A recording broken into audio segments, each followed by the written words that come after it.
કરમચંદ ગાંધી ગુજરાતના પોરબંદરમાં તેમનો જન્મ થયો હતો। એક ભારતીય વકીલ, સંસ્થાનવાદ વિરોધી, રાષ્ટ્રવાદી અને રાજકીય નીતિશાસ્ત્રી હતા। ભારતને અંગ્રેજોના શાસનમાંથી મુક્તિ અપાવવામાં તેમનું કેટલું મોટું યોગદાન છે એ આપણે સૌ જાણીએ છીએ। ભારતીયો તેમને પ્રેમથી બાપુ અને રાષ્ટ્રીય પિતા કહે છે। આવતીકાલે તેમની જન્મજયંતિ છે। વડોદરાના અતુલભાઈ શાહ દ્વારા તેમના જીવન પર વસ્તુઓ કલેક્ટ કરીને એક એક્ઝિબિશનનું આયોજન કરવામાં આવ્યું છે। ગાંધીજી તપોભૂમિ એક્ઝિબિશન અતુલભાઈ શાહ દ્વારા યોજાયું છે, જે 2 ઓક્ટોબરથી 5 ઓક્ટોબર સુધી ખુલ્લું મૂકવામાં આવશે। તેમજ આ પ્રદર્શનીમાં અખંડ ભારતનો નકશો પણ વડોદરાવાસીઓને જોવા મળશે।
આ એક્ઝિબિશન દર વર્ષે છેલ્લા 15 વર્ષથી ગાંધીજી ઉપર હું ને મારા મિસિસ એક્ઝિબિશન કરીએ છીએ। તો આ વખતનું એક્ઝિબિશન અનોખું એટલા માટે છે કે ગાંધીજીનું જ એક્ઝિબિશન છે, છતાં ગાંધીજી કોઈ જગ્યાએ નથી।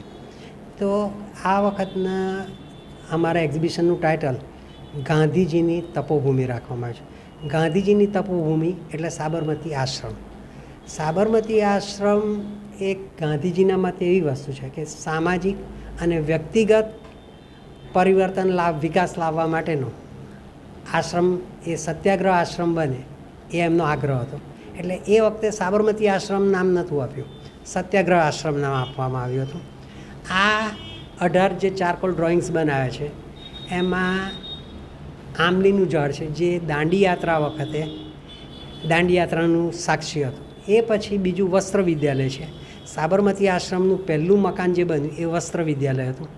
એ પછી નંદિની હાઉસ, મીરા કુટીર, શિક્ષક ભુવન, એ બધા જે 3 કે 4 જે મકાનો હતા એમાં દેશમાંથી જે લોકો સામાજિક અને સ્વાતંત્રતાની વિચારણા કરવા આવતા હતા એ લોકોને રહેવાનું સ્થળ હતું। મગન નિવાસ, હૃદયકુંજ અને વસ્ત્ર વિદ્યાલય, આ 3 મકાનમાં ગાંધીજી 1930 સુધી રહ્યા હતા। આ સિવાય બીજા જે મકાનો હતા, કન્યા વિદ્યાલય, બાલ મંદિર, એ બધા મકાનો એવા હતા કે આશ્રમમાં એ વખતે એ પહેલી રાષ્ટ્રીય શાળા હતી। આ સિવાય આશ્રમમાં ગૌશાળા હતી। એ ગૌશાળામાં જે દૂધ નીકળતું હતું એ બધું અમદાવાદની હોસ્પિટલોને સપ્લાય કરવામાં આવતું હતું। તો આ રીતે વિચાર એવો આવે કે હવે પછી આ મકાનો જૂના જોવા મળવાના નથી। તો આ જૂના મકાનો લોકોને યાદ રહે એ માટે અમે 18 પેઇન્ટિંગ્સનું એક્ઝિબિશન કરીશું। 2 થી 4 ઓક્ટોબર આ એક્ઝિબિશન ચાલુ રહેશે। હું અતુલ શાહ, પેન પોઈન્ટ, કોઠી 4 રસ્તા મેઇન રોડ ઉપર રહું છું અને સવારે 10 થી સાંજના 7:30 સુધી આ એક્ઝિબિશન 2 થી 4 તારીખ સુધી જોઈ શકાશે।